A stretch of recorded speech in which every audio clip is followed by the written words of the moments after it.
Sepertinya sejak kecil kita sering mendengar ada istilah yang mengatakan Islam KTP.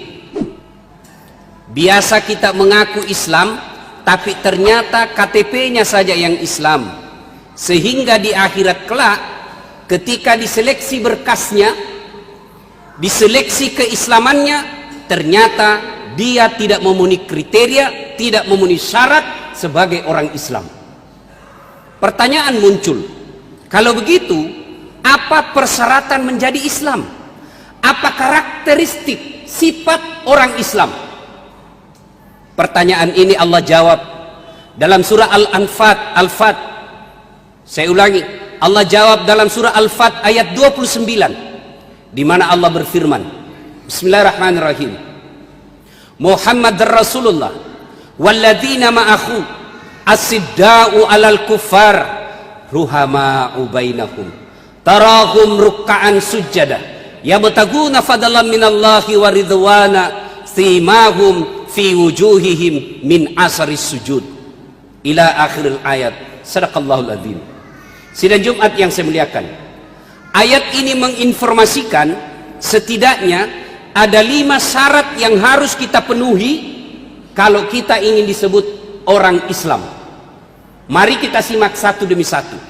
Yang pertama, kata Allah, kalian kalau ingin mengaku Islam, Muhammad Rasulullah walladzina ma'ahu as-sidda'u 'alal kuffar.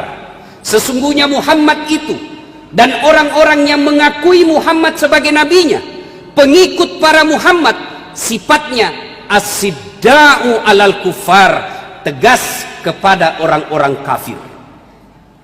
Tegas kepada orang kafir. Apa itu tegas dan siapa orang kafir? Tegas bukan orang tidak ada salahnya non muslim kita pergi bakar rumahnya, bukan itu yang dimaksud tegas. Apa yang dimaksud tegas? Menurut ajaran agama kita, tegas di sini adalah lakum dinukum walyadin. Bagimu agamamu, bagiku agamaku. Tidak boleh campur-campur. Sekarang ini mulai tipis. Anak-anak muda kita Natal ikut, Imlek ikut, Tahun Baru Islam ikut. Akhirnya apa? Samar-samar tidak jelas agamanya. Lalu apa itu kafir? Siapa orang kafir? Menurut agama kita orang kafir adalah mereka di luar Islam. Inna dina indallahil Islam. Agama yang paling mulia di sisi Allah agama Islam. Lain Islam sesat. Keras Ustaz? Bukan keras. Inilah yang disebut tegas. Tidak boleh campur-campur. Saya yakin insya Allah di masjid ini tidak ada yang ikut kebaktian, tidak ada yang ikut barangkali agama lain dalam ibadah. Tapi bagaimana mereka mengikuti ajaran-ajaran mereka? Satu, mulai kita lihat Pak, undangan pengantin, yang ngundang haji, gedungnya Islamic Center, ikut mengundang kadangkala ada ulama. Tapi apa yang terjadi dalam pengantin itu? Undangannya laki perempuan belum ijab kabul sudah baku peluk. Budaya apa ini? Bukan budaya Islam. Banyak kita lihat itu. Belum ijab kabul berarti belum halal, sudah peluk-peluk pengantinnya di fotonya. Makna foto itu supaya ditahu siapa yang foto, siapa yang pengantin. Bagaimana caranya? Silakan foto, tapi jangan kasih baku pelui. Bagaimana caranya? Sebelah kanan laki-laki perempuan sendiri, sebelah kiri perempuan juga sendiri, lembaran berikutnya orang tua kedua mempelai. Ayo silakan. Apalagi kita mulai serempet-serempet, hilang batas kekafiran dan keislaman kita. Nama kita kadangkala sudah mulai tidak jelas mana Islam, mana non muslim. Yang pertama, kalau kita mengaku Islam, as-sidda'u 'alal kuffar, tegas kepada orang kafir. Apakah tegas itu berperang-perang? Tidak. Rasulullah sepertinya sangat indah mengajarkan kita tentang toleransi. Suatu ketika Nabi duduk-duduk dengan para sahabat. Tiba-tiba ada jenazah diusung. Jenazah diusung, Nabi berdiri.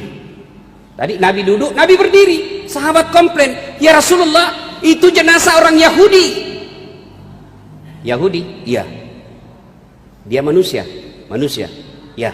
Saya berdiri bukan menghormati agamanya, tapi menghormati sesama manusia. Itu boleh kalau seperti itu. Tapi berkaitan dengan akidah, tidak boleh campur-campur. Rasulullah ketika dihina diri pribadinya tidak pernah melawan.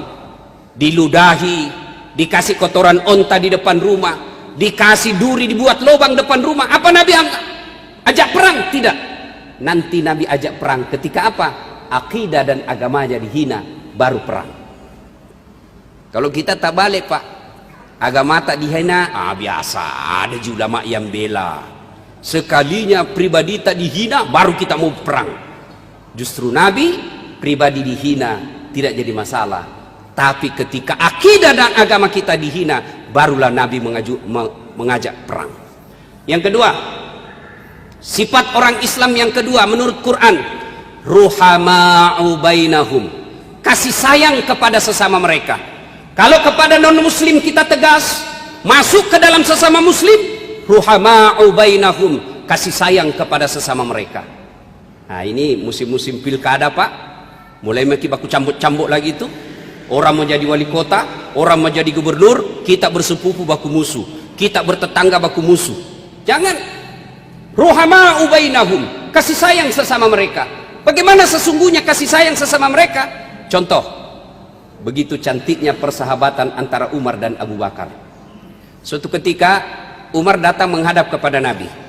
Ya Rasulullah, saya mau mengadukan perasaanku ini. Kata Nabi, kenapa ya Umar? Begini ya Rasul, beberapa saat yang lalu saya ketemu sama Abu Bakar. Saya tidak tahu, saya tunggu-tunggu Abu Bakar memberi salam kepada saya, tapi dia tidak salam. Akhirnya saya lah yang duluan. Saya tidak tahu ada apa salah saya, kok Abu Bakar tidak mau salam kepada saya. Mendengar ini Nabi lalu berkata, baiklah tunggu Mi, saya panggilkan Abu Bakar. Panggil Abu Bakar. Ketemulah Abu Bakar dengan Umar, dengan Rasulullah. Lalu Nabi menyampaikan, ya Abu Bakar, ini ada keluhannya Umar. Lalu Abu Bakar menjawab, ya Rasulullah, saya pernah mendengar Anda bersabda, barang siapa bertemu sesama muslim, siapa yang lebih dulu memberi salam, maka Allah bangunkan surga baginya. Siapa yang lebih dulu memberi salam, maka Allah membangunkan surga baginya di akhirat kelak. Saya ingin surga itu lebih dulu diberikan kepada Umar. Biar nih saya tidak salam, biar saja Umar dulu yang memberi salam, supaya Allah bangunkan surga di akhirat kelak. Mendengar ini, Umar bin Khattab mengeluarkan air mata, lalu memeluk Abu Bakar Siddiq dan berkata, ya Allah, persaudarakanlah kami dunia dan akhirat. Masya Allah. Persaudaraan di mana? Mementingkan kepentingan orang lain dibanding kepentingan diri sendiri. Ruhama'u bainahum. Bagaimana prakteknya ruhama'u bainahum? Ayo bantu tetangga kita yang miskin. Bagaimana prakteknya ruhama'u bainahum? Jangan melukai perasaan orang lain, karena sesungguhnya sedekah tanpa akhlak akan tertolak di sisi Allah Subhanahu wa taala. Saya kasih contoh. Kita kasih uang orang tapi dengan tanpa akhlak, biasa orang malah tersinggung. Contoh kita kasih kawan misalnya 5 juta tapi pakai kaki. Wih dasar, ini 5 juta tapi ditendang pakai kaki. Biasa orang bilang, bos, mana mau miskin cangku kasih begitu, aku tobok untuk. Ruhama'u bainahum, kasih sayang kepada sesama mereka. Yang ketiga, karakteristik sifat orang Islam menurut surah Al-Fat 29. Setelah ruhama'u bainahum, tarahum ruk'an sujada, kamu lihat mereka ruku dan sujud solat 5 waktu. Artinya apa? Kalau ada di antara kita mengaku Islam, bagus puasanya, bagus syahadat, bagus sedekahnya, tapi tidak mendirikan solat, mohon maaf, belum masuk kategori Islam. Saya selalu istilahkan solat itu ibarat barcode. Coba lihat Bapak kalau beli barang elektronik, kan itu ada barcode-nya, di scan. Begitu scan, berarti cocok ini barang. Tapi kalau di scan tidak mempan atau lobet bunyinya, berarti ini tidak cocok ini. Bapak di akhirat nanti masuk di akhirat di scan, tidak ada. Tapi ada redup-redup, kadang muncul kadang tidak. Ini yang hari Jumat saja datangnya. mereka yang tidak sholat, demi Allah, tidak ada tanda keislaman baginya. Bahkan Nabi dengan jelas mengatakan, batas antara kekafiran dan keislamanmu adalah sholat. Ketika kau tidak sholat, kau kafir di hadapan Allah. Selalu kita berdoa, ya Allah, perbaiki jabatanku. Ya Allah, perbaiki rezekiku. Ya Allah, perbaiki kesehatanku. Kita minta kepada Allah, tapi Allah jawab itu, hayya ala sholat, sini kamu sholat. Hayya ala falah, sini kamu saya kasih kemenangan. Tapi apa jawaban kita? Tunggu. Bagaimana mau nak kasih gitu Tuhan? Nah jawab keinginan kita. Allah panggil kita, tapi kita bilang tunggu. Panglima saja ada ajudannya. Coba itu panglima, ada ajudannya. Coba kalau panglima panggil ajudan, ajudan langsung lari itu. Biar lagi tidur pegang rokok, nabuan rokoknya langsung lari. Siap jenderal. Rasa-rasanya tidak ada ajudan dipanggil ajudan. Tunggu dulu Pak. Tak berani Pak. Lalu Allah panggil kita selalu berdoa, ya Allah perbaiki hidupku. Ya Allah perbaiki rezekiku. Allah panggil kita, sini kepala, hayya ala salat, sini, hayya ala salat, sini. Tapi apa jawaban kita? Tunggu. Hebatnya, dari subuh disuruh menunggu sampai isya tidak datang. Keislaman kita adalah sholat. Setan, ketika bapak mau haji, tidak terlalu nagoda ketika mau bapak bayar zakat, mau puasa, setan tidak terlalu goda kita. Silakan kau puasa 30 Ramadan berturut-turut. Tapi ketika kita mau sholat, setan kepanasan berupaya menggagalkan agar kita tidak sholat. Kenapa? Tanda keislaman kita adalah sholat. Ketika tidak ada sholat, semua kebaikan-kebaikan kita langsung dihapus dan tidak ada gunanya. Yang keempat, tanda keislaman kita menurut Quran, tarahum rukka'an sujada yabtaguna fadlan minallahi wa ridwana. Mereka mencari nafkah, mereka mencari kekayaan, mereka bekerja dengan cara apa? Mencari ridha Allah. Nasappai pamasina pungallahu ta'ala. Nah, jadi orang yang berislam itu setelah kasih sayang kepada sesama mereka, tegas kepada orang kafir, sholatnya baik, maka ketika dia cari nafkah, ketika dia jadi kontraktor, ketika dia jadi politisi, ketika dia jadi pejabat, ketika jadi pedagang, sebelum dia lakukan itu, maka pertanyaan yang terlebih dahulu dilakukan adalah, kalau ini saya lakukan halal atau tidak? Kalau ini saya perbuat, Allah ridha atau tidak? Orang Islam tidak memakai sistem dagang 4H, halal haram hantam. Orang Islam ketika dia bekerja, ya ku ieu pigau na barakka kimoge pungallahu ta'ala. Boleh jadi kita menghalalkan segala cara, bisnis menghalalkan segala cara, jadi politisi-politisi pembohong, jadi pejabat-pejabat pencari muka. Boleh jadi apa yang kita mau Allah kasih, boleh jadi apa yang kita inginkan Allah kabulkan. Tapi apa? Allah cabut keberkahan dalam usaha kita.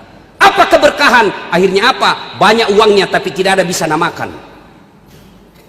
Tinggi jabatannya, dihormati di kantornya, tapi anak-anaknya pabali-bali. Di kantor dimuliakan orang, dibukakan pintu kantornya, semua orang panggil puang, dicium tangannya, tapi sampai di rumahnya dilempar sama anaknya masih SMP. Sudah tidak ada berkah. Allah cabut keberkahannya. Dan yang kelima, tanda orang Islam, fi mahum fi wujuhihim min asari sujud. Di muka mereka ada bekas sujud. Apa bekas sujud? Hitam jidat? Oh belum tentu. Soal hitam jidat gampang Pak. Anak remaja masjidku nak kasih balsem, campur minyak gosok, sujud 3 menit setiap sujud, hitam 2 hari. Tapi bukan itu yang dimaksud.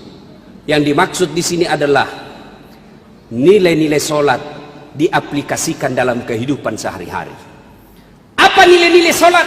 Contoh paling konkret, dalam tubuh kita, anggota tubuh kita yang paling mulia, kepala.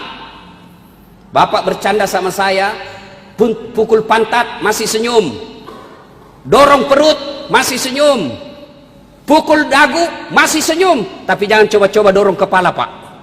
Dorong kepalanya orang, apalagi orang Bugis Makassar, siri buat dia. Jangan kasih begitu bos. Kenapa? Kepala adalah harga diri buat kita. Apa anggota tubuh paling hina? Kaki. Ada orang duduk dikasih naik kakinya, tersinggung di sampingnya. Kok kurang ajar sekali. Kenapa? Kaki dalam anggota tubuh adalah barang yang hina. Tapi begitu ketemu dengan Allah, sujud, kepala yang mulia sejajar dengan kaki yang hina. Artinya apa? Orang yang baik solatnya tidak ada rasa sombongnya. Apalagi orang yang baik solatnya, apa itu solat? Sabar. Coba kalau kita berjamaah apa? Sabar ki. Imam mau panjang bacanya, mana mau capek maki. Tapi kalau belum pindah bilang Allahu Akbar, jangan kau ruku. Sabar. Ya mentang-mentang kita tentara tinggi pangkatnya yang di belakang, di depan imam pensiun, belum pi ruku kita, saya ruku duluan deh. Oh tidak. Artinya orang yang baik solatnya, hidupnya sabar. Mana aplikasi kesabaran? Aneh bin ajaib, selesai ki solat Jumat, tapi nilai-nilai kesabaran tidak ada. Coba mungkin lihat, mulai dari parkir kita, di jalan raya, tidak ada nilai-nilai kesabaran. Simahum fi wujuhihim min asari sujud. Di muka mereka ada bekas sujud. Inilah 5 tanda keislaman kita. Mari nih, periksa diri kita masing-masing. Oh, saya baru 2. Alhamdulillah naknya 4 nih. Naknya baru 1. Segeralah, sebelum ajal menjemput. Allah masih memberi kesempatan kepada kita. Allah janji kepada kita semua, wala ta'iasu min rauqillah, ajakmu peturenu pamasiku. Selama ajal belum menjemput, selama itu Allah masih membuka pintu taubatnya. Dan hebatnya ini Tuhan kita, beda dengan manusia. Bapak tipu saya, datang minta maaf, apa saya bilang? Oke bos, saya maafkan kau, tapi jangan kau lagi lewat depan rumahku. Tapi Allah, banyak maksiat, banyak dosa yang kita lakukan. Wala ta'iasu min rauqillah, jangan kau putus asa. Kau datang membawa dosa penuh langit dan bumi, ampunanku jauh lebih besar daripada dosa-dosamu. Kau datang dengan berjalan, maka aku menyambutmu dengan berlari. Allah Maha Pengasih. Kita datang membawa dosa penuh langit dan bumi, lalu Allah membalasnya, innallaha yuhibbul mutatahhirin. Innallaha yuhibbul, Allah cinta kepada orang-orang yang bertobat. Masya Allah. Sudah bawa dosa penuh langit dan bumi, lalu datang kita mengadu kepada Allah minta maaf. Allah merangkul kita dan mengatakan, innallaha yuhibbut tawwabina. Saya cinta kepada hamba-hambaku yang bertobat. Semoga ada manfaat. Demikian, lebih dan kurangnya